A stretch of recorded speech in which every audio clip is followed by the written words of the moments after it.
Hello everyone, welcome back to Elon After Hours. Again, I'm Hunter Riccio, and I'm here with the Improv Club. If you guys could introduce yourselves to our viewers right now. All right, is there a camera? We should be... You can just look straight forward right here to four. I'll pass you here's the mic. Thank you so much. There you go. Pete Broderick, president of Please Clap Improv Club. Campuses... That's enough. And I'm Brandon Dinney. I'm the treasurer of the club. I'm going to be the one interrupting him a lot. Oh, the treasurer. Okay. So, while I have you guys, so first explain to me about your club. Obviously, it's kind of in the name Improv Club, but like, kind of explain to me what you guys do.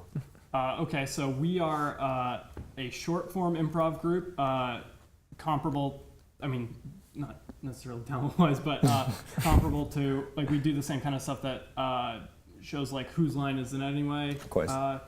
It's a lot of like fast, punchy games, and we you know, we have a really talented group of kids come out twice a week, and we play a lot of games. We have a lot of fun, and hopefully we try and, you know, make each other better. Yeah, and we're an all-inclusive kind of club, so we're not like a troupe that would hold auditions or anything like that. We're kind of just open doors, come and go as you please. We have some people who just show up occasionally just to join in on the fun and just kind of be an audience member in a sense. So we're kind of like a big community that just wants to play games with each other and get better at improv each week.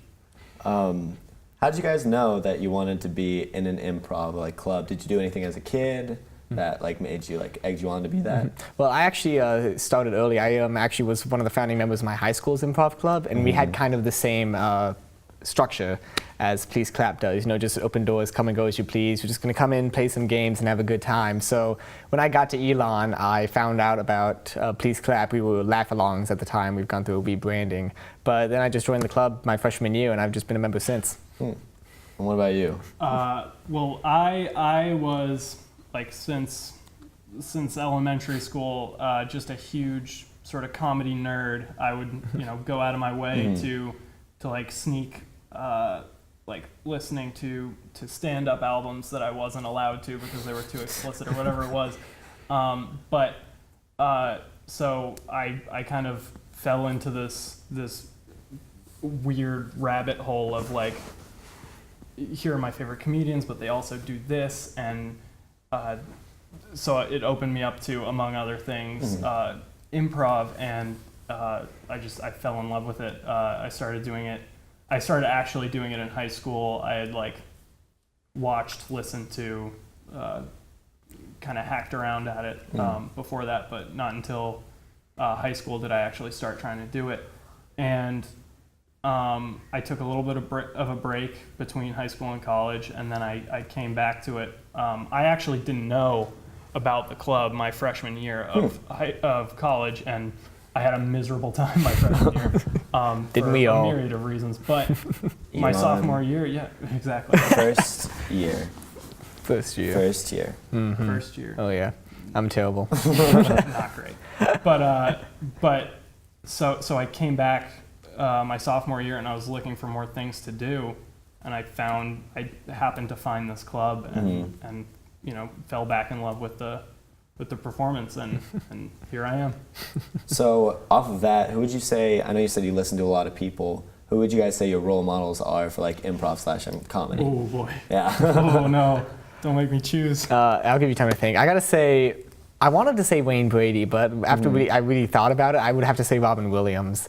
Just because he was that kind of guy who you would notice he would do improv so fluidly and just without so much effort, to the point where he wasn't really trying to do improv. He was just being Robin Williams in a sense. You know, he had that kind of fearlessness about him, that he would just go out there and say anything without any fear of if people were going to laugh or not, or if he was going to offend anyone or not. And I think that's more admirable, especially nowadays when you have to be really careful about what you say. It's really admirable to be able to just go out and just do comedy for the sake of doing comedy, and that level of fearlessness is something that's really hard to come by, not just in comedy, but just in publicity and public speaking anyway.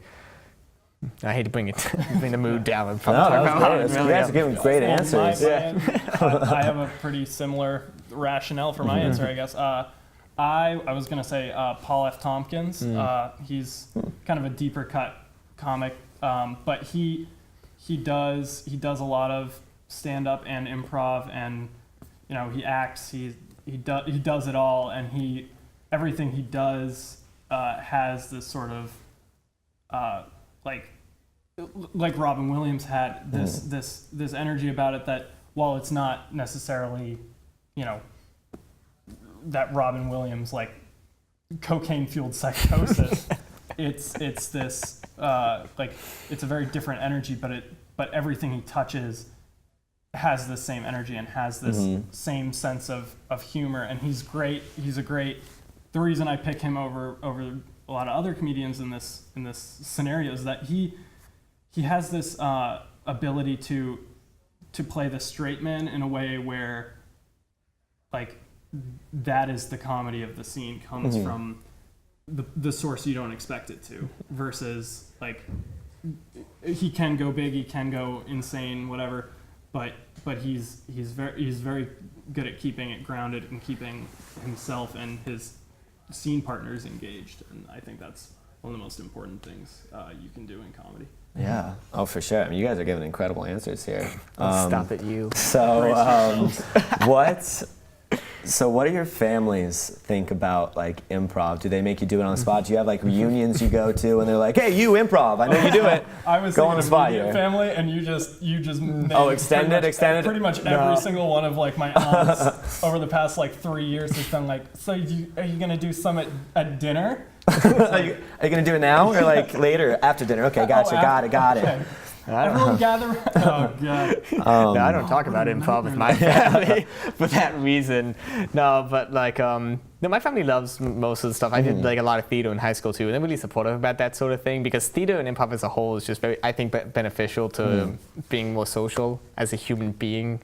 Yeah. You know, we like to be social people, and you know, being able to talk to someone kind of helps with that. Yeah. You know, trying to sound obvious, but I definitely had a little bit of that way back in the day when I was that kid who like bought a billion joke books and just told jokes to everyone. Yeah. So, you know, I'd go see a grandpa after like a year, and the first thing he said to me is, "Hey, tell me a joke." And I'm like, "I got nothing." So we're about to wrap up, but tell us where that you can meet for Improv Club. Oh boy. Like every 2 weeks, right? You said? No, it's twice a week. Sorry. Oh, twice a week. Wow, that was on my head. Oh no, but so it's twice a week, Mondays and Thursdays, 6:30 to 8 p.m. Currently, we are in a little bit of a debacle. Mosley assigned us a bathroom. Oh, great! That's a perfect place for improv. You got the toilet. The acoustics are great. The plunger. Amazing. Yeah. I mean, I throw up at least once a meeting. Oh, so that great! That's really right helps. there. Yeah, it So makes cleanup a lot easier. Oh, yeah. But, It's up in the air. But no, so we are currently meeting in Global Commons. Global Commons. 103. It's the media room, and What time? 6:30 to 8 p.m. 6:30. Mondays and Thursdays. Awesome. And we'd love to have anyone who wants to come out. You don't have to. You can participate as much or as little as you want. Attendance isn't mandatory. We're not sitting there checking off names every week. Yeah, so of course. just show up, have a good time, and learn what you can. And it's a really relaxed setting. You know, when we tell people about improv, the first thing we hear is, "Oh, but I'm not funny." I'm like, "Neither are we." So it's all about just like showing up and having fun, and we'd love to have more people there.